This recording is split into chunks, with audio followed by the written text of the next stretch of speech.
hotel.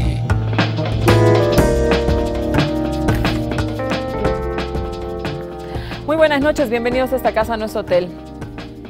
A ver, el año pasado podíamos decir a estas fechas que el avance conservador era prácticamente irreversible y que por ende el retroceso de la izquierda era también, ¿no? Se lo puede llamar como irreversible. Pero han ido sucediendo episodios en cada uno de los países que nos muestran que esta tesis entra en una duda por lo menos parcial. En Brasil la solución era que salga el PT, pero resulta que hoy Temer tiene menos del 1% de aprobación. Nunca antes en Brasil se vio un presidente con tan baja aprobación y los escándalos de corrupción son un tema del día a día que no solamente se le pueden endosar al PT. En Ecuador, que parecía la fórmula ejemplo para la izquierda en América Latina, resulta que inmediatamente se produce la elección, Lenín Moreno se separa del partido de origen y lo que está haciendo es una suerte de persecución a quienes eran sus compañeros. Además, operando de una manera que en otro momento la derecha podría haber cuestionado muy duramente, como hemos visto hace pocas semanas, el comportamiento con el tema de lo de la consulta. En Argentina, todo el mundo apuntaba que Macri duraría muy poquito, porque los argentinos no estaban en condiciones de resistir un neoliberalismo fuerte, atroz, como el que ha venido apuntando o instalando, o reinstalando, digamos, Macri. Sin embargo, en las últimas elecciones legislativas, pues ha mostrado una fuerza impresionante, incuestionable. En Venezuela, que parecía que el chavismo se había terminado, resulta que no es así. Resulta que en las elecciones subnacionales el chavismo muestra una fuerza que poco tiene que ver con la información que de pronto nos llega. En Bolivia tampoco estamos exentos de pues este avance conservador o este retroceso de la izquierda. Hace poco hemos visto que el Tribunal Constitucional Plurinacional habilita la candidatura de Evo Morales, pero lo que no hemos visto es una respuesta política efectiva de la oposición. A ver, para hablar sobre estos interesantes temas es que hemos aprovechado la llegada de Pablo Stefanoni. Pablo, tú has estado escribiendo muchísimo alrededor de este tema, entonces me da mucho gusto volverte a tener en esta casa, no es hotel. Bienvenido. Muchísimas gracias, un gusto de estar de nuevo en este programa. Con nosotros se estrena Francisco Canedo. Francisco, bienvenido a esta casa, no es hotel, me da mucho gusto tenerte por primera vez. No es la primera vez que te he querido invitar, pero bueno, por suerte ahora sí te ubico, te encuentro. Muchas gracias, Susana, feliz de estar en esta casa, no es hotel. Gracias por venir. Con nosotros esta noche también Armando Ortuño. Bueno, Armando es casi un panelista permanente de esta casa, no es hotel. Me da mucho gusto tenerte. Bienvenido, Armando. No, gracias, Susana. Tú me has hecho famoso. Tú me invitas siempre aquí, así que para mí esto ya no es un hotel, ya es una casa. Es decir. Qué bien, bienvenido. Quédese con nosotros, que iniciamos el análisis de qué es lo que está pasando con la izquierda en la región. Empezamos el siguiente bloque.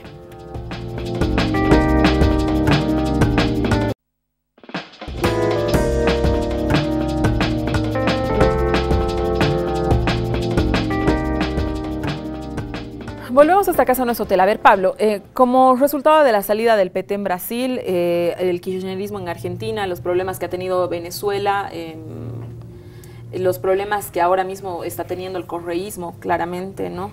Se dice que se hubiera producido un giro de derecha en el continente.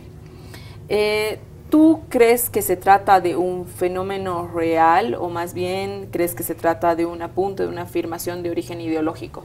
No, creo que tenía que ver con un fenómeno que si uno miraba la foto en un momento parecía que iba a ser así, pero que después viendo la película se complicó un poco. Y me parece que lo que asistimos hoy es a un desgaste de la izquierda donde gobierna y un desgaste de la derecha donde gobierna. Entonces lo que vemos es que países gobernados por la izquierda hay un ascenso de algún modo variable de fuerzas más de centro-derecha o conservadoras, y en países gobernados por fuerzas de centro-derecha está habiendo emergencias a veces sorprendentes, como en Chile, de fuerzas de izquierda, o en México, donde hay que ver qué pasa en las elecciones. Entonces me parece que hay una diferencia quizá con las décadas previas, que es que en los 90 había una hegemonía neoliberal muy fuerte, digamos, tomando décadas de una manera un poquito arbitraria, pero en los 90 una hegemonía liberal fuerte. En los 2000 hubo una cierta hegemonía progresista, aunque hubo gobiernos que no lo fueron, en países importantes. Pero hubo un clima de época hacia la izquierda. Me parece que el clima de época hoy es un clima de época en disputa, donde nadie, ni la izquierda ni la derecha, me parece que es capaz de generar grandes ideas para generar un clima de época de nuevo. Y me parece que hay desgastes diversos y ya hay que empezar a analizar los procesos nacionales para ver qué está pasando. Ya no vale decir, bueno, América Latina está pasando esto. Hay que ver cada país, y en cada país pasan cosas muy distintas, ¿no? A ver, Francisco, quienes definen este giro de derecha apuntan que quizás esas demandas de hace 10 años que tenían que ver con medidas más sociales, medidas más de incorporación, de igualación, de igualdad dentro de la sociedad, que tienen que ver con cosas de pronto más clasistas, hoy día la sociedad ya no está con ese ánimo para sostener y apoyar de pronto esas premisas, y más bien está más concentrada en temas de eficacia, de transparencia, de pronto muy parecido a lo que sucedía en los 90. ¿Qué opinas tú en relación digamos, al fenómeno como propuesta? Yo tendría cuidado de no hablar ni leer la región desde un giro a la derecha, un giro a la izquierda, un cambio de ciclo, ¿no?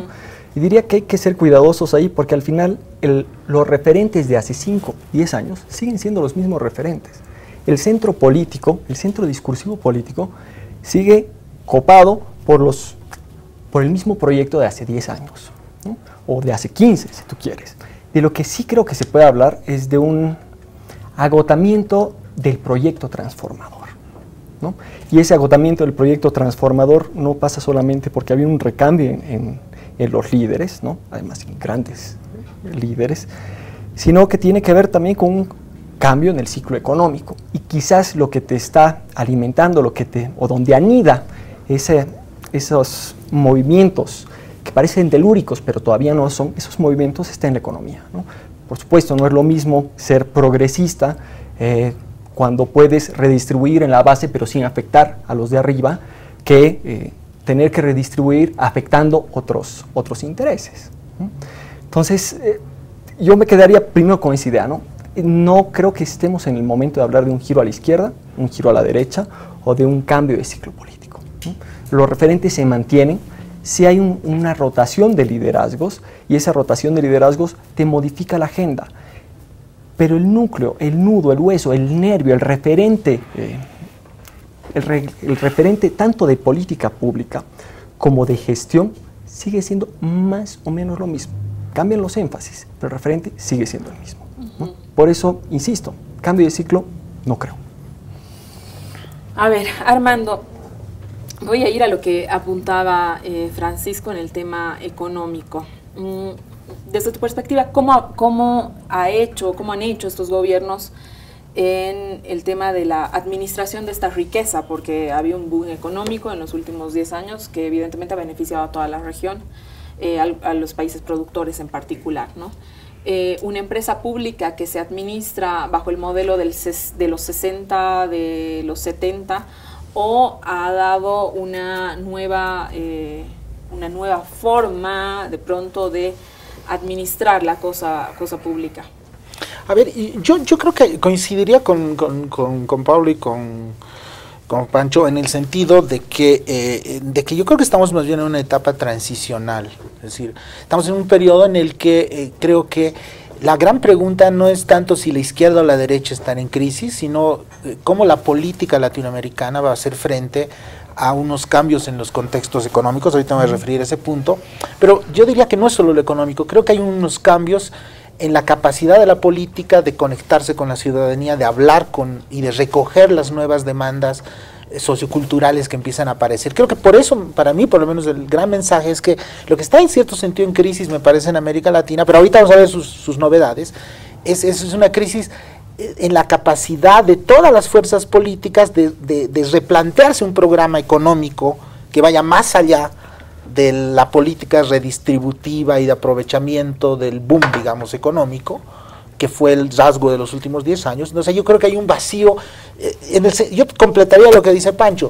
El problema justamente es que es más de lo mismo, cuando probablemente ese más de lo mismo ya no te resuelve problemas de avance de la economía, inclusive en países desarrollados como Chile o Brasil, o en países que empezaron procesos de modernización como Bolivia. Entonces hay un problema programático, tanto para las izquierdas como para las derechas, pero tal vez a las izquierdas les hace más daño por lo siguiente, porque en cierto sentido, frente a este nuevo momento programático, digamos, de cierto agotamiento del esquema económico de los años, del primer decenio del siglo, las derechas tienen una respuesta mucho más fácil, en el sentido que dicen, bueno, liberalicemos un poco, y un poco es la respuesta de Macri, ¿no es cierto? Flexibilicemos un poco, preservemos, digamos, ciertos elementos positivos del viejo esquema, pero flexibilizamos, liberalizamos, y a partir de eso le damos dinamismo a un nuevo momento económico. Para la izquierda es más complicado, porque la izquierda en realidad tiene que reinventar la regulación, porque el tipo de regulación, a tu pregunta, el tipo de regulación de los últimos 10 años sirvió para ciertas cosas, pero da la impresión que para saltos productivos, para un nuevo esquema de redistribución... Ahí había que liberalizar.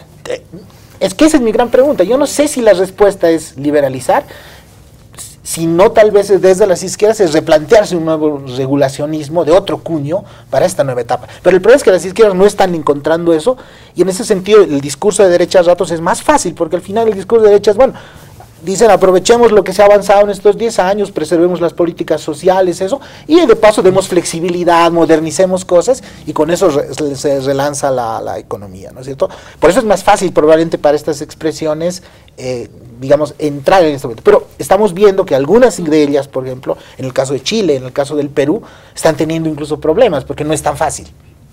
Ahí me quedo. A ver, Pablo, Armando hablaba de una incapacidad que por ahí están teniendo los gobiernos de comunicarse con o de recoger las demandas de la sociedad. Eso es complejo cuando hablas de gobiernos populares. ¿Qué pasa? Cuando hablas de un gobierno popular que no es capaz de recoger lo que está sucediendo en la sociedad, deja de ser un gobierno popular. ¿Cómo lo lees? Bueno, claro, ahí hay que ver, gobiernos populares es un concepto más bien ideológico, ¿no? Porque uno puede decir que gobiernos populares son los que ganan elecciones también, ¿no? Vale, gracias. De hecho, en la última etapa, Le Monde Diplomatique en Argentina, sobre Macri se llama el neoliberalismo popular, ¿no? Sí. Haciendo un poco de ironía, diciendo, bueno, el neoliberalismo también puede ser popular en la medida que gana elecciones. Y es un problema ese, porque mientras la izquierda ganaba las elecciones, lo popular era la izquierda, pero ahora ganan otros. Yo creo que lo que decía Armando es importante en el sentido de que me parece que la izquierda hace 2 o 3 años que es muy difícil encontrar algo nuevo en los discursos políticos en la región, sobre todo las izquierdas que gobiernan. Entonces, si uno mira el discurso incluso de las últimas campañas electorales de la región, de Dilma, en el caso argentino y demás, había muy poco hacia el futuro y mucho de tratar de defender lo que había. Y me parece que eso es lo que ya se agotó un poco, porque me parece que ahí es donde empieza la bandera del cambio, que era la bandera del progresismo, empieza a pasar al centro derecha o a la derecha, depende de los países, y Cambiemos en Argentina se llama Cambiemos por algo, claro. Que es el macrismo, porque empezaron a encabezar las banderas del cambio, y no es solo a veces la política nacional, también me parece que a veces hay que prestar atención a la política local. El macrismo no se explica sin María Eugenia Vidal, que es la gobernadora de la provincia de Buenos Aires. En la provincia de Buenos Aires gobierna el peronismo del año 1987. O sea, la herencia del peronismo en la provincia de Buenos Aires es del propio peronismo. Entonces, cuando todavía hay gente sin cloacas, ahí el esquema izquierda-derecha se rompe, y el que ofrece cloacas ahora es el macrismo, ¿no? Entonces, ahí empieza a haber ya problemas más concretos, yo creo que tiene que ver con eso que vos decís, de demandas a nivel un poco macro, pero también con pensar si los problemas que la izquierda resolvió eran todos los problemas que había que resolver o eran los que se creía que había que resolver, pero la gente tenía otros problemas irresueltos, ¿no? Que vienen otros y empiezan a ofrecer resolverlos. Yo no digo que el macrismo los vaya a resolver, quizás no los resuelva, pero por ahora le sirvió eso para ganar una elección clave de mitad de término. Hoy día parece, Pablo, no sé si estás de acuerdo, que si ser de derecha o ser de izquierda no importará tanto en la medida que uno tenga la capacidad de recoger qué te dice la gente, ¿no? Claro, yo creo que izquierda-derecha hay que tomarlo de manera un poquito amplia, digamos. Yo creo que hoy está en crisis esa, pero siempre lo estuvo, digamos. La mayoría de los gobiernos latinoamericanos en la historia era bastante difícil meterlos en la izquierda o la derecha. Yo creo que izquierda-derecha hay que tomarlo en un sentido bastante genérico. Si uno dijera, bueno, la izquierda quiere más igualdad y la derecha más mercado, cosas o discursos políticos, sensibilidades, no sé, por ejemplo, el macrismo en Argentina hace todo un discurso de exaltación del emprendedorismo, la izquierda en principio haría más eje en los bienes públicos. Bueno, yo creo que ahí es donde se juega. Tampoco me parece que habría que tomar izquierda-derecha de manera totalmente tajante, porque ahí no se puede explicar mucho de lo que está pasando en la región, ¿no? A ver, Pancho, la pregunta un poco necesaria. La izquierda de alguna manera siempre, o en la región por lo menos, ha embanderado, por ejemplo, el retorno de la democracia, ¿no? Eso creo que de alguna manera ha estado muy vinculado a grupos de izquierda que luego a lo largo de las democracias se seguían reclamando de izquierda. Hoy día pareciera que dentro de la izquierda existe una tensión en aquellos grupos que respetan de alguna manera muy, ¿cómo se puede decir? De manera muy principista, ¿no? Todo esto que se ha venido defendiendo a lo largo del tiempo. Y otro grupo que pone el proyecto social por sobre esto. Entonces ahí ves una contradicción, ¿no? Una contradicción dentro de la propia izquierda. ¿Cómo explicarías de alguna manera esta tensión? Yo creo que hay que identificar bien a qué le estamos llamando democracia, ¿no? Porque claro, de pronto la democracia que viene defendida, viene siendo bandera de la izquierda más tradicional, es la democracia más procedimental, ¿no? La democracia del voto es una visión más liberal de la democracia.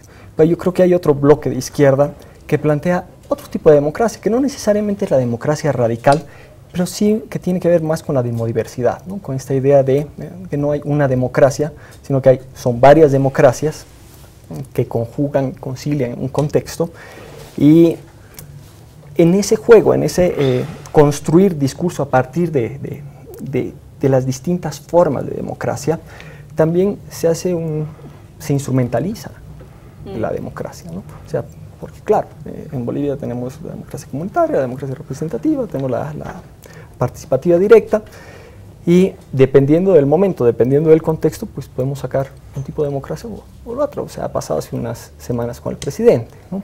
Entonces, yo me replanteara la pregunta y me la replanteara de tal forma que la cuestión sea, ¿hay realmente una disputa por modelo de democracia entre las izquierdas o entre la derecha y la izquierda? Yo tengo mis serias dudas. Yo creo que al final el pragmatismo político, tanto de derecha como de izquierda, lo que hacen es utilizar la democracia como discurso para, en cuanto les sea afín a sus objetivos políticos, ¿no? Creo que eso es lo que hay, es una exacerbación del pragmatismo, ¿no? Y en esa exacerbación del pragmatismo, la democracia termina siendo pues un elemento más en el discurso. Yo sé que estoy llevando mi planteamiento a un extremo y que es muy crudo lo que puedo estar diciendo, pero al final la política se hace en la coyuntura, se hace en el día a día, y en ese día a día lo que prima, mucho me temo, es antes el pragmatismo que una visión más filosófica o principista, como decía Pablo, de la democracia, ¿no? Interesante. Armando, ¿estás de acuerdo con esta visión? ¿Cuál es desde tu perspectiva la relación hoy de la izquierda con la democracia, pero también la relación de la derecha con la democracia? Pero es que más bien me parece, a ver, a veces siempre hablamos de la democracia en crisis en América Latina, que yo creo que sí hay elementos de que me da la impresión que sí los esquemas de gobernabilidad que eran hegemónicos, y en eso coincido con Pablo, no está en crisis, me parece, en América Latina solamente cierto modelo de gobernabilidad basado en grandes liderazgos presidenciales progresistas, y alguno conservador. El caso de Uribe, siempre nos olvidamos que había también liderazgos conservadores en el viejo ciclo, y muy exitosos, dicho sea de paso. Sea un esquema de gobernabilidad, pero también está en cierto sentido en cuestión el otro gran esquema de gobernabilidad de la región, que era el esquema de las coaliciones de tecnocracias y sectores empresariales, el caso del Perú, el caso de Chile, que también están con fuertes tensiones, lo que te muestra que estas dudas, digamos, sobre el funcionamiento de los esquemas de gobernabilidad son comunes a las fuerzas. Pero volviendo a la izquierda, sin embargo, ¿a qué quería venir? Yo creo que ambos esquemas están un poco, lo interesante de esta nueva etapa, es que paradójicamente todos están muy tensionados justamente porque hay una cosa que se ha vuelto norma en la región, con todos los problemas, que es la aceptación de todas estas fuerzas de la democracia representativa como mecanismo de, digamos, de resolución de los conflictos. Porque, a ver, separemos un poco el caso de Venezuela, que es muy particular, pero si tú ves, digamos, ya con un poco menos de pasión el escenario político latinoamericano desde hace 5 años, tú ves que en general los procesos de cambio de gobierno se han realizado en el marco de un funcionamiento, yo diría, razonable, de la clásica, de la buena y vieja democracia electoral representativa. Es decir, el kirchnerismo perdió la elección y ha entregado el poder, el correísmo con todos los conflictos lo gana por unos cuantos votos y finalmente funciona, etcétera, etcétera, etcétera, ¿no es cierto? Entonces, en cierto medio, sí, estamos en una dificultad con los problemas de gobernabilidad frente a estos retos,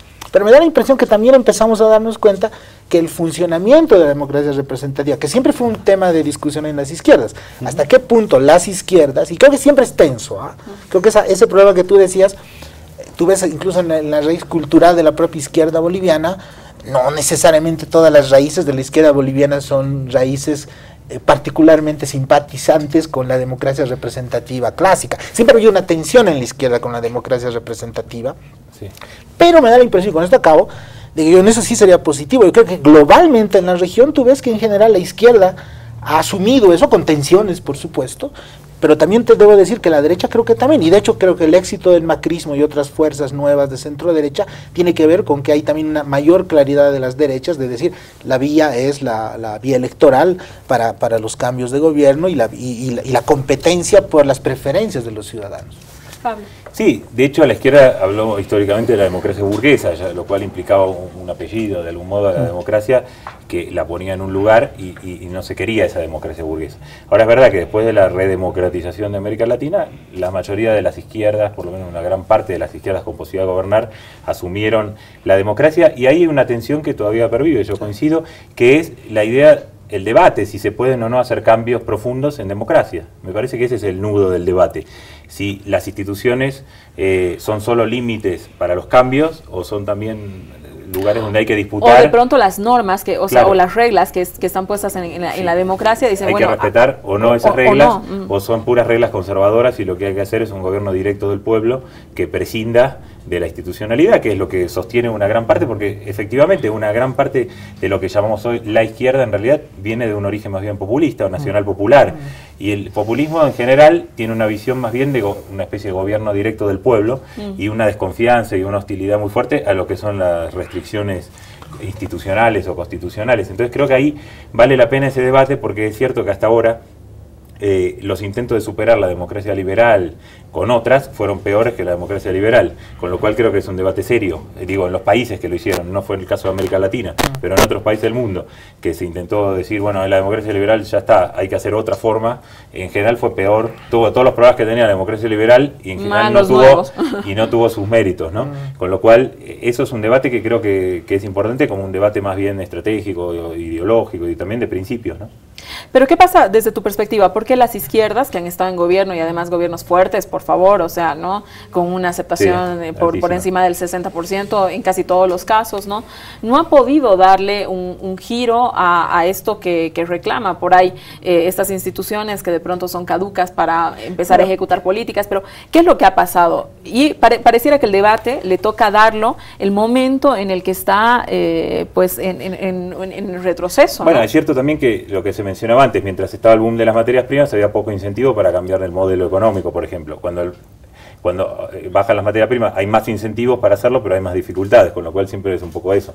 A nivel de las instituciones, creo que en algunos países se hicieron cambios, hubo asambleas constituyentes en Ecuador, Venezuela, Bolivia, en algunos lugares se discutió el problema del Estado, pero me parece que ahí hay un punto que va por atrás, que es ¿qué pasa si la izquierda pierde las elecciones? Eso es lo que para mí está en el núcleo de una dificultad.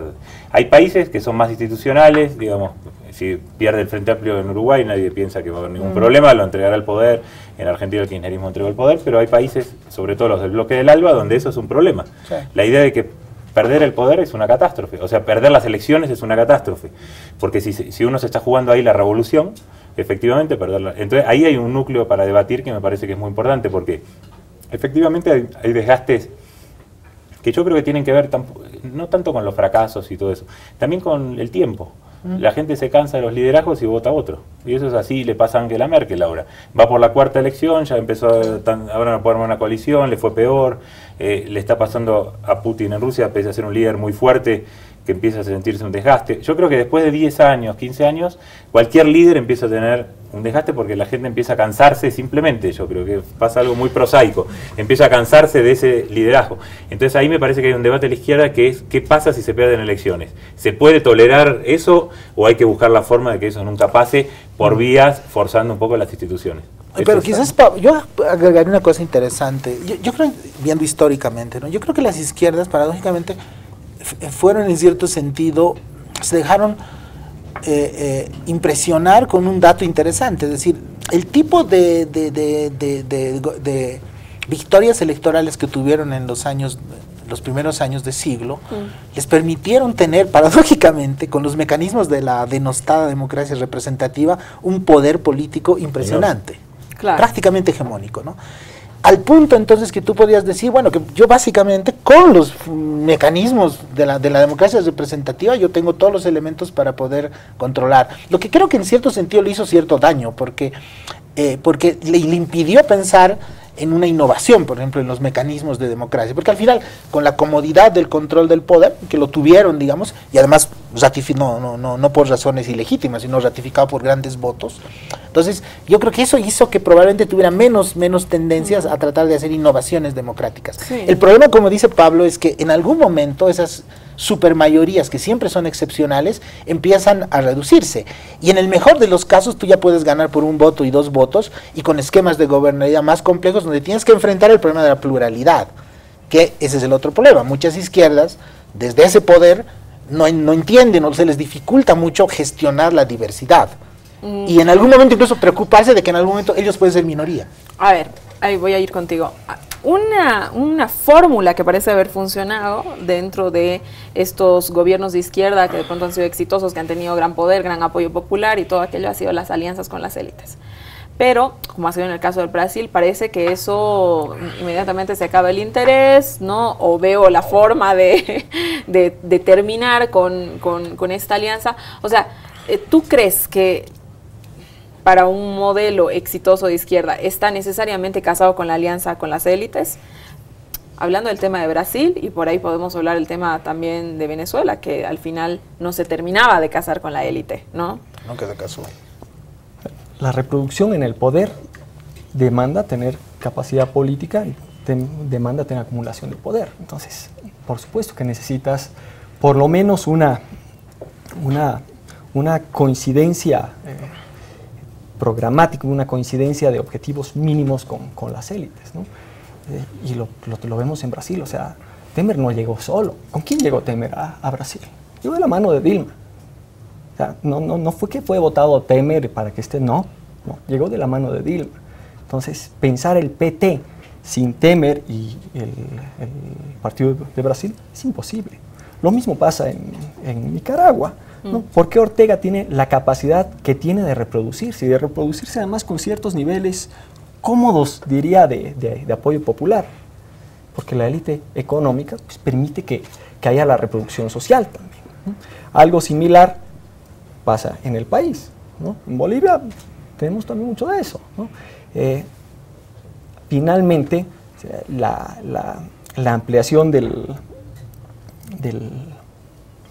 la agroindustria, los acuerdos que hay con el empresariado privado responden no solamente a una necesidad de reproducción social que es de toda la población, sino también una necesidad de reproducirse en el poder que demanda conciliar con ciertos poderes fácticos, ¿no? Entonces, yo veo muy difícil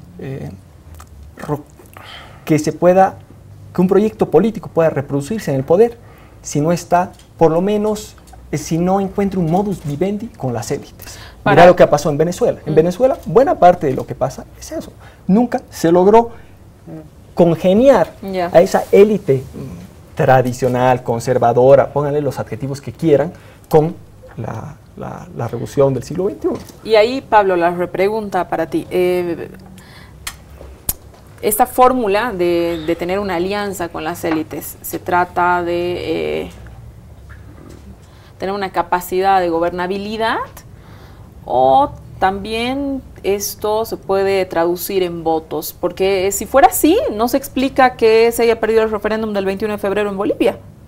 Claro, es que esas alianzas a veces son alianzas o pactos con las élites que tienen que ver con necesidades mutuas, yo creo, digo, cuando hablábamos acá de Bolivia, digo, el acuerdo, entre comillas, tampoco es que de pronto es un acuerdo político, pero con la élite cruceña también respondían a coyunturas, necesidades de ambos bandos, y tampoco eran pactos queridos, ¿no? Ni el gobierno quería pactar particularmente con la élite cruceña, ni la élite cruceña con Evo, ¿no? Pero cada uno entendió que había ese tipo de empate que se llamó en un momento y que nadie iba a poder derrotar a otro. Ahora, lo que se mencionaba de Brasil es claro. El PT siempre gobernó en coalición. De hecho, Dilma se cae cuando se rompe la coalición. ¿Y esa coalición con quién era? Con sectores como el partido de Temer, el PMDB, que es una especie de partido taxi que negocia con todos los que haya para negociar para llegar al poder, con los evangélicos. Es una forma también de construir mayorías si no las hay. Ahora, en lugares donde hay mayorías propias, hay que ver también, me parece que tiene que ver también con el proyecto que está en juego. Me parece que no se puede discutir si negociar o no con la élite sin discutir cuál es el proyecto. Porque si yo dijera el proyecto del socialismo, en un sentido clásico, no hay nada que negociar con la élite, hay que expropiarla. Ahora, si el proyecto es una especie de reformismo para generar un capitalismo nacional más inclusivo, bueno, posiblemente haya sectores empresarios que sean parte de eso, que era un poco la fórmula tradicional del nacionalismo revolucionario, es decir, hay una burguesía nacional que es parte del campo de la patria y no de la antipatria, digamos. Eso depende un poco, me parece, ese debate del proyecto que esté en juego. Y me parece que hoy tampoco está muy claro en América Latina cuál es el modelo, lo que a veces se llama el modelo de desarrollo, qué se quiere. Y me parece que si no se ve eso, lo de la alianza con las élites o no es un poco difícil de especificar, ¿no? Cuánta o no negociación con las élites, ¿no? Pero quizás yo lo vería en dos frentes, ¿no? Sí, yo creo que lo que nos olvidamos, por eso a veces trabajar incluso con conceptos muy de bloque izquierda-derecha, incluso en términos electorales, es muy problemático. Más bien me da la impresión que la gran pregunta, porque la tarea clásica de un político es justamente cómo tú amplías tu espacio desde tu identidad política, ¿no? Porque muchas veces tú puedes tener una identidad política muy sólida, pero si no tienes capacidad de ampliarla y seducir y juntar y aliarte con otros, probablemente siempre te vas a quedar siendo una gran minoría, pero con poca capacidad de gobierno. Yo creo que el gran descubrimiento de las izquierdas en América Latina en los últimos 10 años fue justamente descubrir que podían tener esa capacidad de ampliar su espacio político. Y yo creo que eso tiene varias dimensiones, ¿no? Una es, por supuesto, ampliar el espacio político llegando a ciertos acuerdos con ciertas élites que les viabilizan. Por ejemplo, en el caso de Bolivia no era tanto una viabilización política como la que necesitaba el PT, con alianzas con el PMDB, etcétera, pero en Bolivia sí había una necesidad de viabilidad económica en la alianza, por ejemplo, con el empresariado cruceño, ¿no? Pero bueno, yo quiero plantear también el otro tema, ¿no? Pero la otra lógica de ampliación es entender de que hay, y yo creo que parte del éxito de la hegemonía de ciertas izquierdas en América Latina también implicó su capacidad de ampliar su electorado hacia grupos sociales que no necesariamente compartían estrictamente, digamos, entre comillas, la ideología de estos procesos, ¿no es cierto? Y me da la impresión que en algún momento los proyectos políticos de izquierda que más rápido se debilitan son aquellos proyectos que en los dos ámbitos tienen dificultades. Por una parte, no terminan de construir o pierden las alianzas, ya sea con élites políticas o élites económicas que son necesarias para su gobernabilidad, y por el otro lado, se pueden encapsular y perder su ampliación hacia sectores que antes votaban por ellos, probablemente no porque están al 100% con ellos, pero con cierto porcentaje. Entonces yo creo que por ejemplo en el caso del kirchnerismo es el debate en Argentina, no había una posición incluso hasta la elección legislativa de decir, bueno, aquí siendo auténticamente kirchneristas es que vamos a ganar. La impresión que da es que en este caso fue el macrismo ha sido más capaz de ampliar sus fronteras, mientras el kirchnerismo se queda un poco encapsulado entonces. Y de construir discursos también. Claro. Para esta situación. Me parece que yo coincido con Armando en que quizás hay que bajar en un momento esto de izquierda-derecha, de las grandes ideas y empezar a ver cómo se gobernó, qué pasó toda esta década, ¿no? Por ejemplo, el macrismo hizo toda la campaña contra las mafias. ¿Qué eran las mafias? Todo y nada. Pero sin embargo todo el mundo enfrentó algún tipo de problemas de corrupción en su vida o escuchó algo de la inseguridad del narcotráfico, problemas de coimas, de todo tipo. Las mafias englobaban toda esa insatisfacción con un Estado que no mejoró tanto como se creía. Entonces, lo que mencionaba antes, de déficit concretos en los barrios populares, el narcotráfico y infraestructura. Mucho de la izquierda, de los éxitos de la izquierda latinoamericana en la última década tuvieron que ver con el consumo. Pero el consumo en términos muy tradicionales. Entonces, alguien analizando el conurbano bonaerense decía, adentro de las casas la gente consumía mucho más, tenía un plasma, tenía un aire acondicionado, pero afuera su barrio no había cambiado, seguía viendo la misma inseguridad, las bandas narcos que asolan el barrio, seguía viendo problemas de cloacas. Entonces, ahí hay discusiones que son quizás bajarlas un poquito y ver qué pasó en esta década, qué se hizo, qué no se pudo hacer, con qué se enfrentó, qué cambió. Porque a veces me parece que si no podemos quedar de rehenes de discursos demasiado grandes y pensar que la derecha no puede hacer cloacas a la gente. Puede, exacto. Y el macrismo la está haciendo. Porque la izquierda no puede llegar a un acuerdo con los empresarios. Claro, y entonces empezar a ver un poquito más finamente y entender más qué son estos fenómenos. El macrismo me parece el más importante porque es el único del giro a la derecha que llegó por elecciones. Sí. Temer llegó con un golpe parlamentario, otros llegaron por otra. Pero el macrismo ganó y logró lo que decía Armando, o sea, ganar elecciones implica seducir a una mayoría de la población. Quédese en esta casa nosotros, me tengo que ir un corte, volvemos a seguir hablando de qué es lo que ha pasado en cada uno de los países de la región.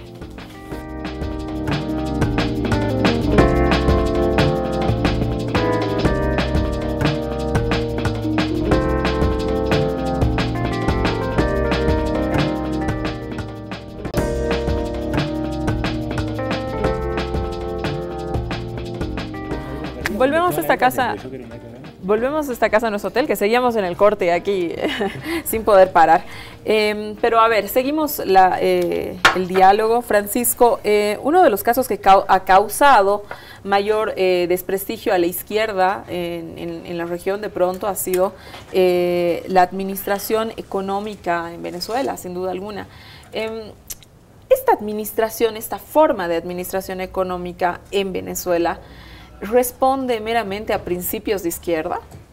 No, en absoluto. O sea, yo no creo que se pueda poner el cartel de gestión económica de izquierda lo que pasa en Venezuela. O sea, Venezuela es un caso que realmente tiene que ser considerado y leído al margen del resto de la región, ¿no? Porque las particularidades de Venezuela son eso, son particularidades que te obligan a hacer un análisis más casuístico, si tú quieres, ¿no? Son contextos, son realidades que son difícilmente extrapolables a otras realidades, ¿no? Por eso creo que tampoco hace mucho sentido esta idea de la venezualización de Bolivia o de Brasil, que se lo ha utilizado en todo proceso electoral, ¿no? O sea, es de manual, de libreto. Sí, ¿no? Sí, incluso en España, en la elección a Podemos, ahora España se vuelve Venezuela. Pero entonces, ¿por qué el ejemplo siempre es Venezuela? ¿Por qué el ejemplo siempre es Venezuela? Porque es un ejemplo, pues, es un desejemplo de lo que no se debe hacer en economía, ¿no? Y el gran problema ha sido que al final las arcas del Estado son el bolsillo. no hay mucha ciencia en cómo se administra económicamente Venezuela, ¿no? Entonces, yo insisto en que Venezuela y la administración y la gestión económica de Venezuela no es un caso de análisis que nos sirva para dar una mejor lectura o una lectura prospectiva de lo que puede ser la perversión de la gestión económica en otros países, porque simplemente no es en un contexto completamente distinto y no extrapolable. Pablo, en el caso de Venezuela, yo voy a continuar con Venezuela. Pese a la crisis económica que está viviendo, más allá de las razones que hayan producido esta crisis económica, se ha utilizado pues la crisis, la derecha venezolana ha utilizado la crisis para generar movilizaciones y así sacar a Maduro del poder. Pero Maduro da ciertas respuestas. Primero es esta asamblea constituyente, pero luego de la asamblea constituyente, que por ahí a aquellos principistas tampoco les parecía el camino, ¿no? Hay las elecciones tradicionales, subnacionales, bajo los mecanismos de la democracia que todos conocemos, que todos entendemos, etcétera, donde el chavismo tiene una participación pues estupenda, ¿no? Estupenda y además muy lejos de todo lo que aquello se esperaba. O sea, de pronto las encuestas que salían en los medios, etcétera, daban una victoria absoluta a la derecha o a la oposición, como se llama en Venezuela, y tienes unos resultados donde pareciera que Maduro frena todos esos impulsos de la derecha, pareciera que frena ese giro que se venía dando en Venezuela. ¿Crees que es así? Bueno, acá habría que identificar bien qué son las bases de poder de Maduro. Creo que se subestimó mucho al chavismo muchas veces pensando que se iba a caer, y lo que habría que identificar cuáles son las bases del poder. Yo no soy muy adepto a decir que si un gobierno gana elecciones necesariamente eso significa que es bueno, porque si no también tendríamos que aplicar la misma regla al macrismo. Es decir, si Macri ganó, es un buen gobierno. Entonces, ¿por qué aplicarla a Venezuela como hace la izquierda muchas veces? Si Maduro ganó, es que todo va bien, y era todo mentira. Ahora, si Macri gana, ¿qué pasa? Entonces, esa es la primera. Yo creo que el poder del gobierno de Venezuela tiene que ver con bastantes particularidades que decía Francisco, por ejemplo, que es un estado petrolero donde el Estado tiene los recursos principales del país. O sea, por más que haya bajado el petróleo, Maduro tiene un flujo, el gobierno tiene un flujo de recursos para hacer una campaña electoral permanente. El 90% de las divisas lo maneja el Estado. Y la campaña electoral del gobierno en todos sentidos permanente. En segundo lugar, el rol de las Fuerzas Armadas, una alianza ahí que no es solo política, sino también económica. En tercer lugar, una oposición que ensaya cíclicamente diversas estrategias y le va mal. Entonces, apuesta a las elecciones y históricamente le fue mal, pero en un momento pudo ganar en el 2015. Pero pudo hacer muy poco desde la Asamblea Legislativa, desde la Asamblea Nacional, porque el gobierno a través del tribunal lo fue neutralizando. Después vuelve a apostar a la calle, ¿no? Y desde las calles intenta derrocar al gobierno y vuelve a fracasar. Y eso provoca crisis internas enormes en la oposición. Y por otro lado, creo que el desorden de la economía y de la situación venezolana es tan fuerte que eso termina operando, en alguna medida puede operar en beneficio del gobierno, porque es el gobierno el que gestiona de algún modo una especie de política de la vida cotidiana, de las necesidades vitales. En un país donde no puedes acceder a los alimentos de manera regular a través de tu empleo, vas a depender de una bolsa que es el CLAP. Y bueno, eso le vuelve a dar poder. Entonces ahí hay paradojas también, no es tan lineal. Hay análisis que son lineales. Cuanto más es la crisis, más mal le va a ir, peor le va a ir a Maduro. Ahora, la crisis superó un umbral donde de pronto el que tiene el Estado puede recomponer parte de su poder gestionando esas necesidades vitales de la población a través del Estado también, ¿no? Y pasa ahora con los comités locales de abastecimiento, con un montón de cosas, los propios colectivos, que son grupos por momentos paramilitares, pero que dan seguridad en zona que no había. Entonces empieza a haber otra lógica, yo creo, de la política venezolana. Se traspasaron ciertos umbrales y el chavismo que controla el poder, yo creo que ya no es el mismo que había, que era el chavismo popular que ganaba elecciones. Hoy es un chavismo que puede ganar elecciones, pero también necesita muchas veces suspender elecciones porque no las gana. Entonces ahí es mucho más complejo, necesita apelar a mecanismos ad hoc como una asamblea constituyente que no estaba en la Constitución. O sea, Chávez ganaba todas las elecciones y ese populismo democrático yo creo que mutó en otra cosa. que es este gobierno minoritario, que por más que gane elecciones es minoritario, y que necesita apelar a formas extrademocráticas de ejercicio del poder. Por más que tiene, una minoría importante que lo apoya también. 30% no es poco, vos decías Temer tiene el 5%, ¿no? O sea, es una minoría movilizada y es una minoría muy con movilizada, recursos. claro. Eso es lo que hace de esa minoría una mayoría política, ¿no? Exacto. Claro. Sí.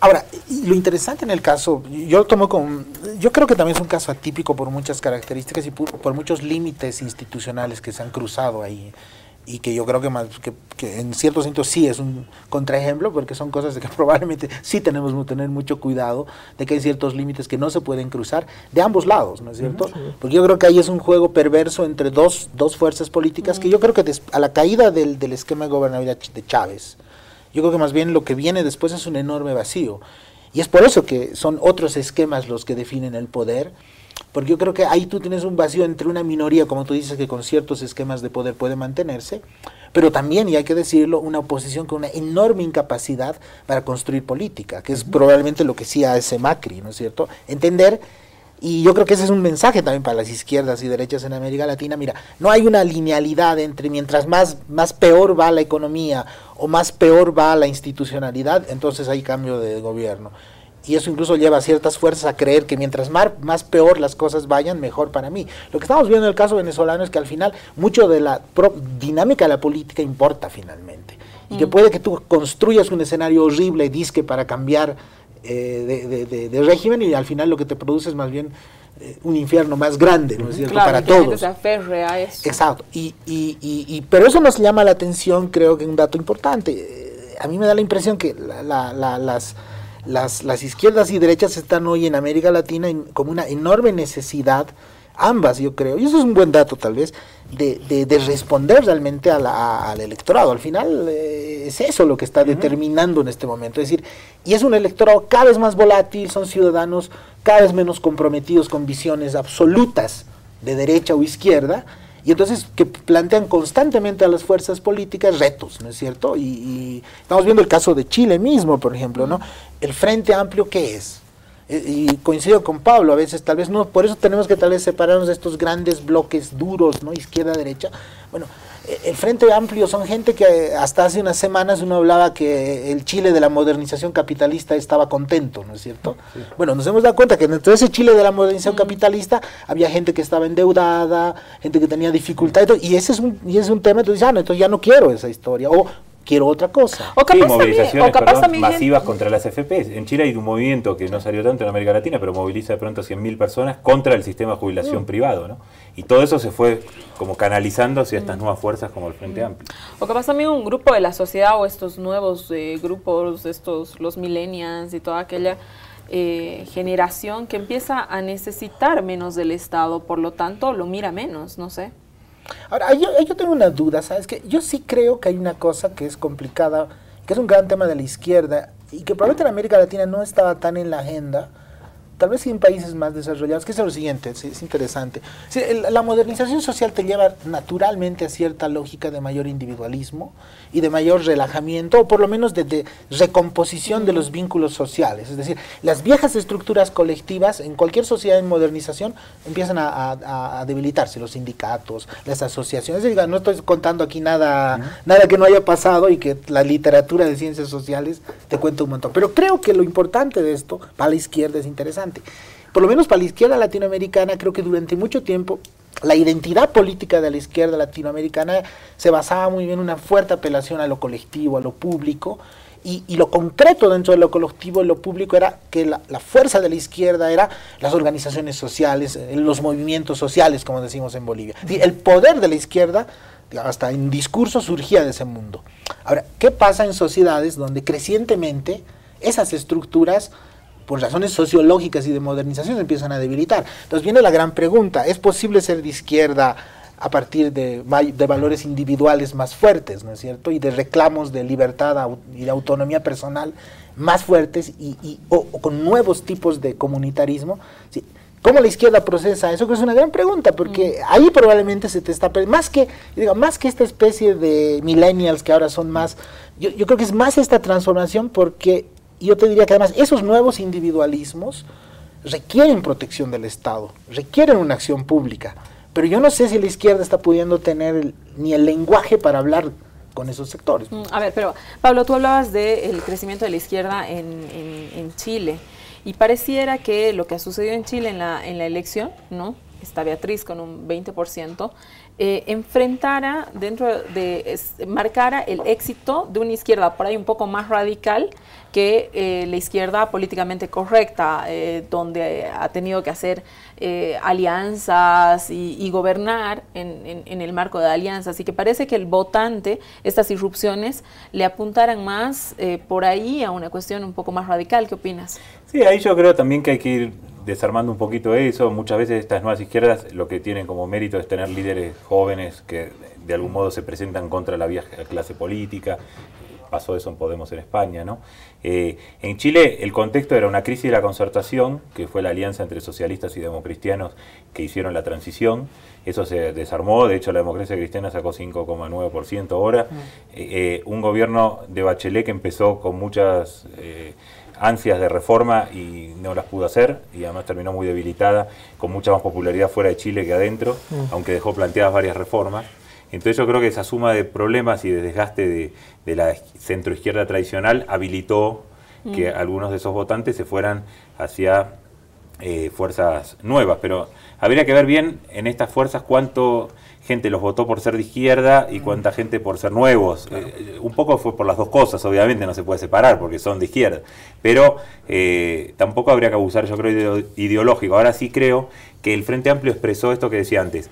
Hubo muchos movimientos en estos años en Chile contra la mercantilización de la vida de las personas, hubo un movimiento estudiantil muy potente contra el lucro en la educación, hubo movimientos masivos contra el sistema previsional privado, y todo eso parecía que operaba por otro carril que no era el de la política. Bueno, ahora una parte de eso se trasladó a la política, y yo creo que eso explica en parte el triunfo, la victoria relativa, porque quedaron casi en segunda vuelta, el crecimiento, digamos, del Frente Amplio.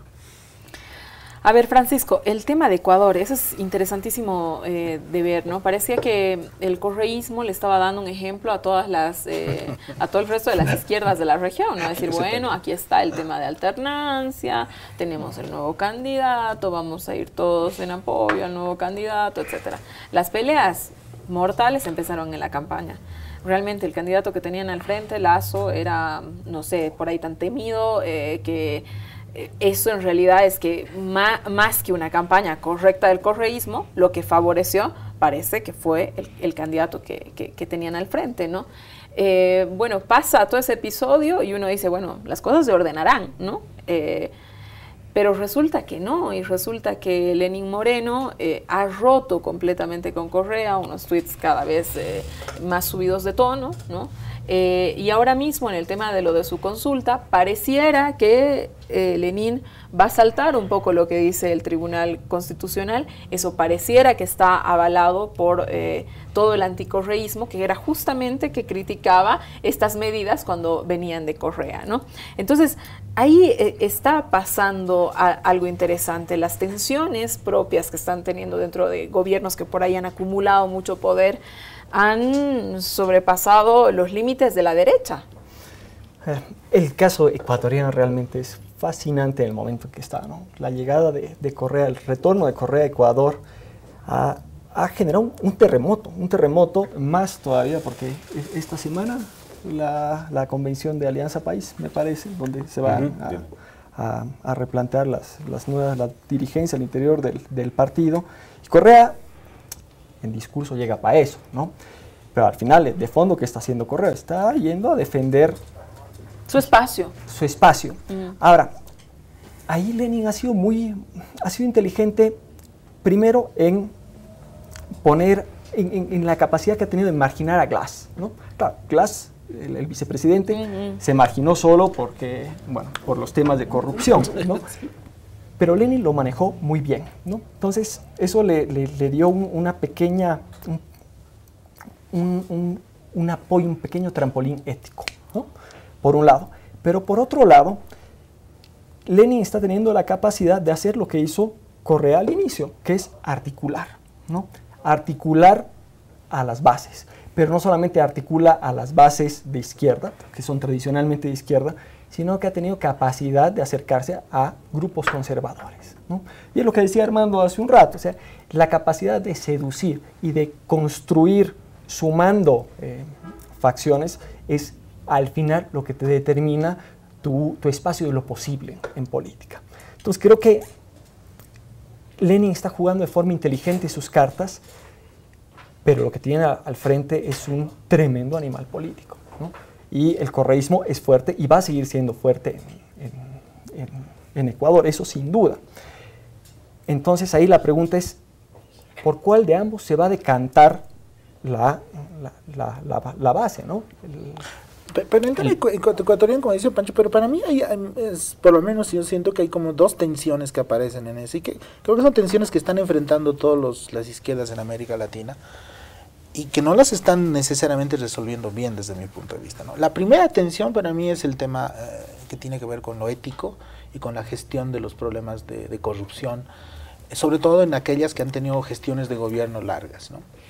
Y yo creo que ese es un tema que no hay que ocultarlo, es un gran problema, porque en el caso del kirchnerismo, incluso en el caso del PT, que ahora empieza un poco a salir, pero yo creo que es cáncer. Sí, pero yo creo que es un problema, y yo creo que en los últimos 5 años yo no veo una claridad en la manera como tú lo vas a manejar, cómo lo vas a explicar a la gente, e incluso cómo vas a tomar medidas políticas para enfrentar el problema de la corrupción. Porque también creo que en eso la izquierda a veces tiene una visión, a veces me parece un poco ingenua en ciertos sectores, que es que cree que el ser humano es relativamente puro, ¿no es cierto? Y sobre todo los que están de tu lado. Y entonces, frente a situaciones como estas, aparecen como desarmados frente a la evidencia de casos de corrupción, de falta de ética. Y las reacciones no son... Y yo creo que una de las rupturas en el caso pero en otros, es lo de Glass y todo eso, es un problema muy complicado que genera... Y el otro problema que creo que ya lo dijo Pancho para mí, es que igual la ruptura entre Lenin Moreno y Correa es también la otra gran tensión en este momento. En un momento donde para las izquierdas el escenario político se les hace más complicado, hay una primera tendencia al atrincheramiento, a juntarme entre los míos y digamos, y resistir, frente a otros que te pueden decir, no, lo que tenemos que seguir es tratando de construir nuevos esquemas de ampliación, ¿no es cierto?, para sostener. Sí. Y yo creo que esa discusión no está resuelta en muchos el tema es que Lenin ahí tiene un límite, y el límite de Lenin es que tú no puedes hacer transformación con moderación. Claro. Ese es el límite de Lenin, ¿no? Y ese es el límite que no tenía Correa. O sea, ¿dónde estuvo la gran capacidad de Correa? Pues de jalar fronteras, ¿no? De realmente hacer de la política el arte de lo posible y transformarte la realidad de ese país. Sí. Eso significó traicionar a los sectores que lo impulsaron a la presidencia. Los traicionó, ¿sí? Pero esa capacidad de construir agenda y de generar transformación, no la tiene Lenin. No la tiene Lenin por una sencilla razón. No se hace revolución con moderación, ¿no? Y creo que sí, ese es el principal límite político que tiene Lenin. Sí, igual ahí es cierto, coincido, pero hay un tema con la idea de traición, que es que todavía el partido ni siquiera se dividió formalmente, y la gente que está en el gobierno de Lenin viene también del correísmo. De hecho, su canciller no solo viene del correísmo, sino del ala izquierda. Me refiero a los movimientos sociales, Pablo. Sí. Yo coincido igual con lo que se dijo, y creo que lo que hizo Lenin Moreno, más allá del juicio de valor sobre eso, fue leer un poco la coyuntura. Sí. Y me parece que lo que tú decías es importante, el tema de que no se hace revolución con moderación, pero me parece que lo que pasa con la izquierda es que dejó de hacer, entre comillas, dejó de hacer revolución y mantiene la no moderación. O sea, se mantienen los discursos épicos del pasado, pero ya no hay ideas hacia el futuro. Entonces queda una cosa que es un poco híbrida, y quizás es el peor escenario, porque en la primera etapa había un discurso más confrontativo, pero había también un proyecto de cambio social, de cambio de élites, de democratización, etcétera. Me parece que hace varios años que ya no hay ese discurso, pero en muchas izquierdas sigue no hay esas iniciativas, ya se estancó un poco la agenda, pero hay el discurso. Entonces hay como un atrincheramiento un poquito que tiene algunos en Venezuela, en algunos casos, esta idea de que atribuir todo al imperio y cosas así, que termina siendo un poquito ya fácil de tomar en chiste, ¿no? Entonces me parece que ahí es un riesgo para la izquierda, que es cómo adecuar un poco los discursos, y me parece que Lenin entendió eso. Coincido que no sé qué va a pasar con él, está haciendo alianzas de muy distinta naturaleza y demás, pero sí me parece que entendió que el correísmo tal como era está un poco agotado, sumado a la crisis económica y demás, y él intenta como abrir el juego, ¿no? No sé cómo le va a ir, eso no lo sabemos. Yo creo que ese es un elemento común en las izquierdas, ¿no? Y es que claro, están en un momento en el que tienen que administrar un mismo ciclo político, pero con un proyecto de transformación agotado. Entonces, ¿cómo administras tú eso? ¿Cómo administras un mismo ciclo político? ¿Cómo mantienes un discurso con un proyecto que se ha agotado? ¿No? ¿Y cómo lo administras, además, Es que se ha agotado. El proyecto de transformación. Sí, a ver, se ha agotado es la pregunta, porque... No el ciclo político, el proyecto transformador se ha agotado. No es lo mismo.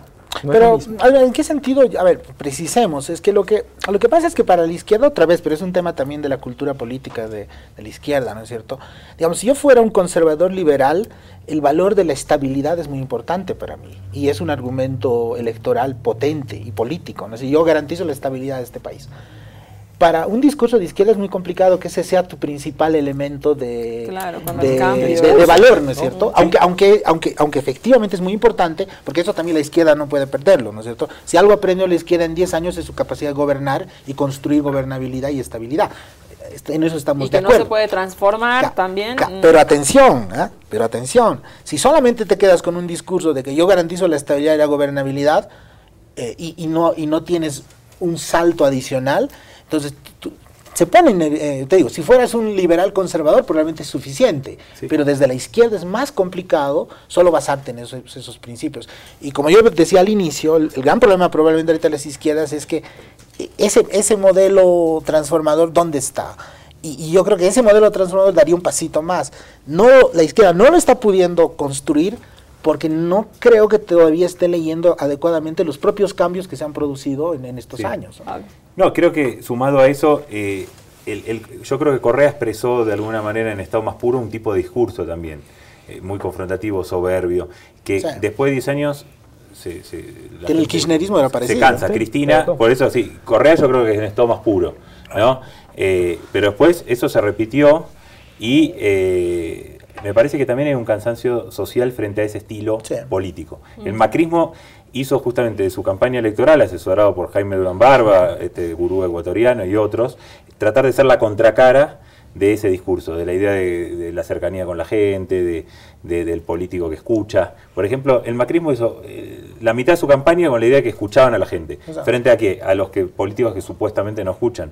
Eso, muchas de la izquierda dicen, bueno, esas son como huevadas de asesores de campaña. Claro. Ahora, bueno, pero después las campañas se ganan también con marketing de campaña. Claro. Y si uno mira el liderazgo de Cristina, de Correa, de Maduro, o sea, hay un estilo que yo creo que hoy se fue agotando, que fue efectivo, quizás en un momento donde la ola esta de izquierda estaba en su auge, había imaginarios potentes de cambio social. Hoy muchas cosas cambiaron y yo creo que lo que entendió Lenín Moreno en parte es eso, que él tiene que hacer un discurso completamente de apertura, de negociación, de conciliación, etcétera, porque en Ecuador un poco la discusión es si hubo o no fin de ciclo, ¿no?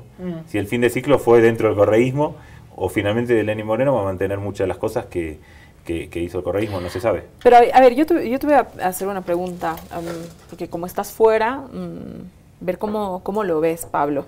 Evo Morales, si uno escucha lo que está pasando de pronto en las redes sociales, de pronto los discursos de la oposición, etcétera, lo encasillan ahí, ¿no? Que ha dejado de escuchar a la gente, que ahora está muy lejos. Hace poco uno de los líderes opositores dice la gente está por un lado y Evo Morales está por el otro. Digamos, si uno le hace un recorrido, una semana a la agenda de Evo Morales, uno puede seguir sosteniendo que es un presidente que está bastante cerca de la gente, ¿no?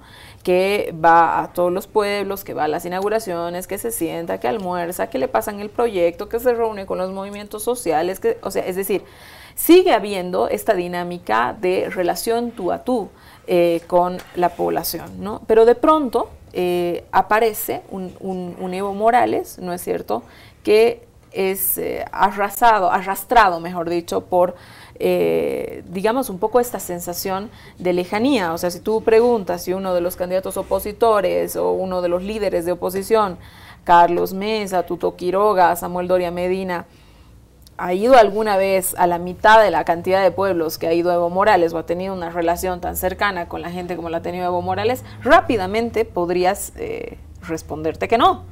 Sin embargo, la sensación parece ser otra. ¿A qué tú crees que responde? Bueno, primero es verdad que Evo hace eso y por eso Evo Morales es un líder todavía bastante popular. No estamos hablando de un líder como del 5%. Estamos hablando de un líder que hoy, pese a todo el debate sobre la reelección, podría ganar una elección, o sea, es otro nivel.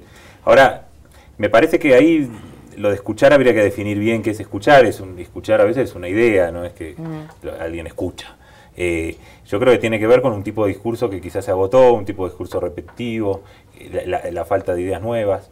Y por otro lado, en el caso boliviano, muchas veces esa conexión es con movimientos sociales, con movimientos rurales, y el problema es en las ciudades donde está esa gente más individualizada que hablamos ahora. Yo creo que ahí está donde está más el problema del punto de crisis, no tanto en el campo y en esos lugares, como tú decías, que Evo viaja y que nadie iba, sino en las ciudades, ¿no? Me parece que ahí es donde se está jugando un poco esta disputa hoy en Bolivia. Entonces, pero me parece que lo de escuchar es una especie de metáfora, de un tipo de discurso que yo creo que se volvió repetitivo. No solo en Bolivia, en general en la región las izquierdas repiten mucho y me parece que hoy no generan imaginarios hacia el futuro, sino imaginarios hacia el pasado, en el sentido de defender lo que ya se conquistó. Sí. Pero lo que ya se conquistó también es producto de la batalla política. Porque quizás hace 2 años una cantidad de gente creía que se conquistó ciertas cosas en la década con el MAS, y hoy esa misma gente cree que se conquistó menos. Cambia la idea de lo que se conquistó, entonces es parte de la disputa. Y muchas veces esa idea de lo que se conquistó tiene que ver también con lo que los proyectos prometen hacia adelante. Yo creo que la crisis de la izquierda en América Latina es que dejó de tener esa visión hacia adelante y por donde se cuelan otras fuerzas. Y eso pasa desde los movimientos más populistas hasta el Frente Amplio de Uruguay, donde puede perder la próxima elección también, porque también se agotó un poco su capacidad y que haya vuelto Tabaré Vázquez, después Mujica, o sea, también la izquierda más institucional también tiene dificultad para renovar sus liderazgos, no es solo las nacional populares. Entonces ahí es cuestión de esto que debatíamos antes, qué hay adelante. Eso es lo que para mí y yo creo que el problema también tiene que ver con a ver, es decir, estás 10 años en el gobierno y tú pretendes tener la misma conexión con la sociedad que tenías cuando no estabas en el gobierno. Es decir, esto le pasa a todos los gobiernos de cualquier signo que quieres, que están mucho tiempo en el poder. Y yo creo que cada vez más su capacidad de oxigenarse, de poder escuchar otras cosas, escuchar el sentido más global, que puede ser desde ver expertos hasta ver otros instrumentos, se va reduciendo porque efectivamente la lógica del poder también te lleva a eso. Y por eso mismo pues es que naturalmente también tu capacidad para apelar a la sociedad en las elecciones va bajando. Es decir, es lo que tú decías de Merkel, ¿no es cierto? Es decir, en su primera elección estaba en 48% y está queriendo construir gobierno con 30 y algo %. Sí, bueno, algo pasó, pues, ¿no es cierto? Más allá del éxito de la gestión de la señora.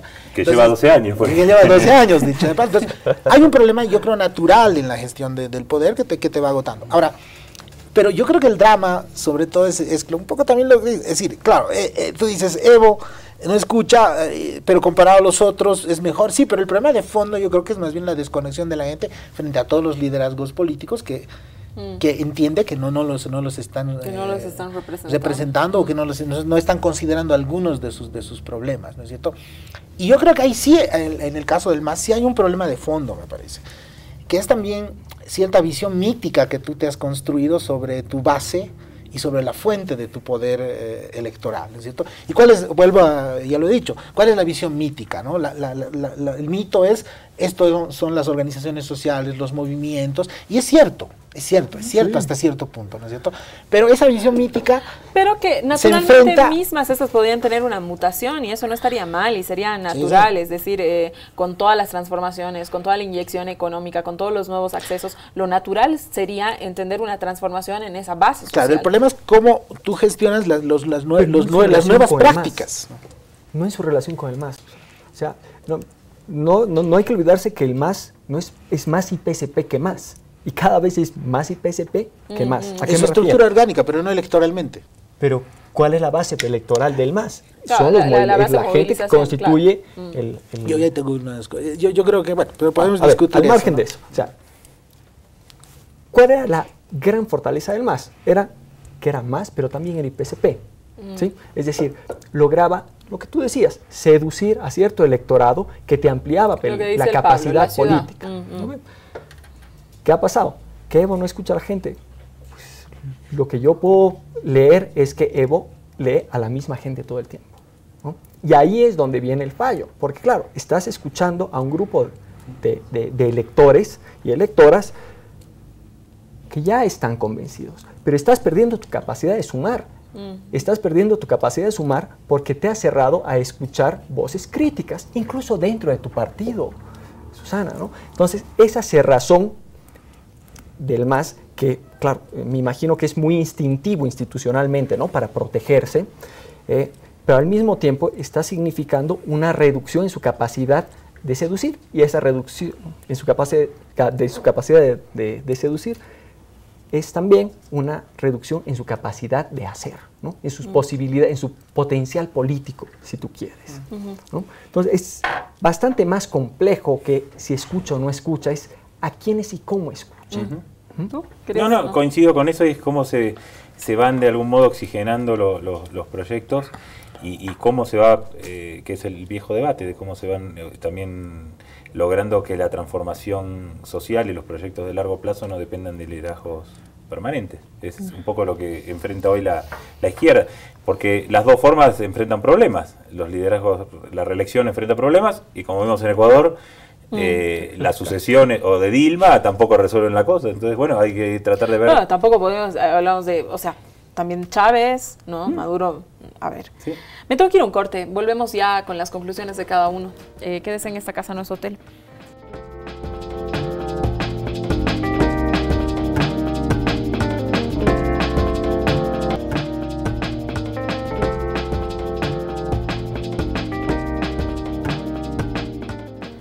Después de esta interesante conversación, evidentemente los tiempos nos han quedado cortos. Armando, te agradezco por haber venido. Un minutito para concluir el programa.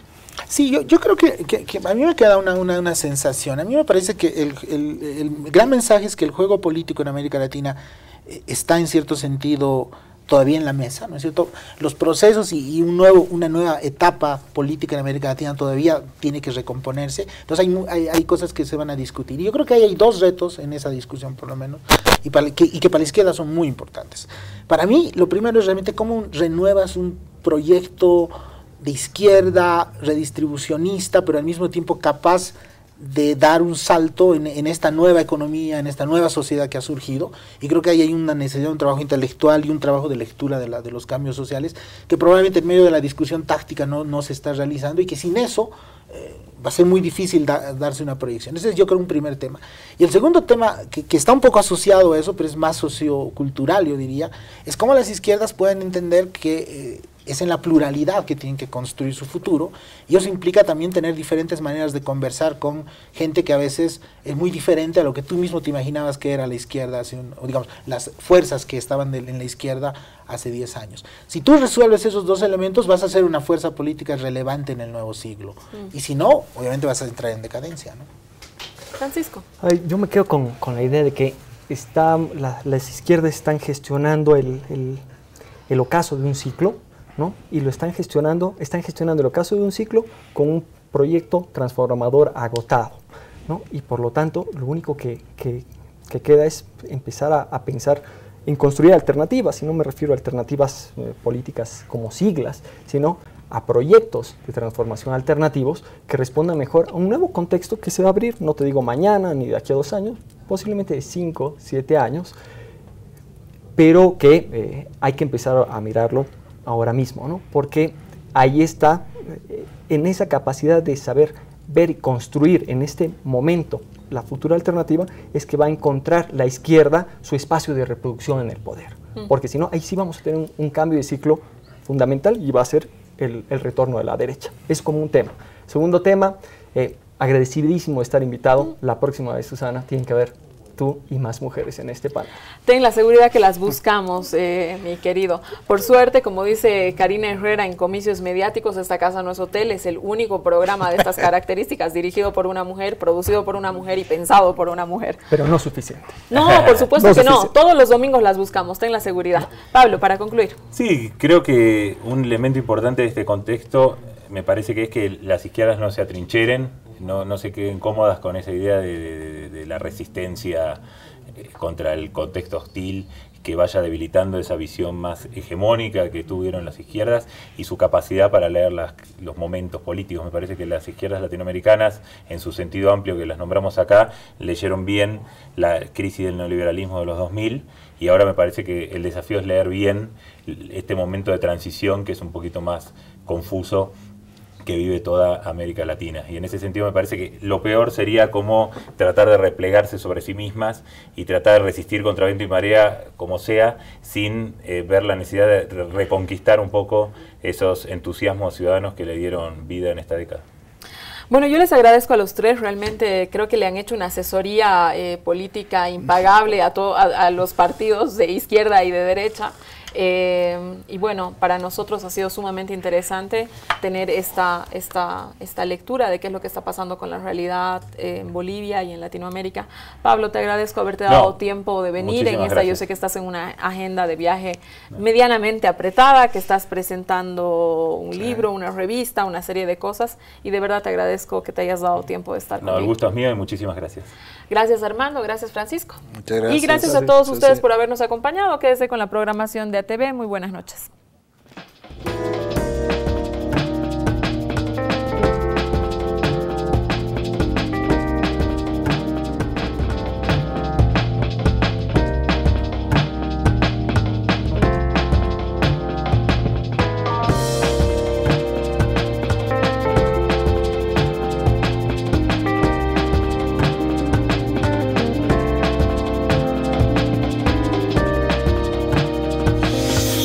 Esta casa no es hotel.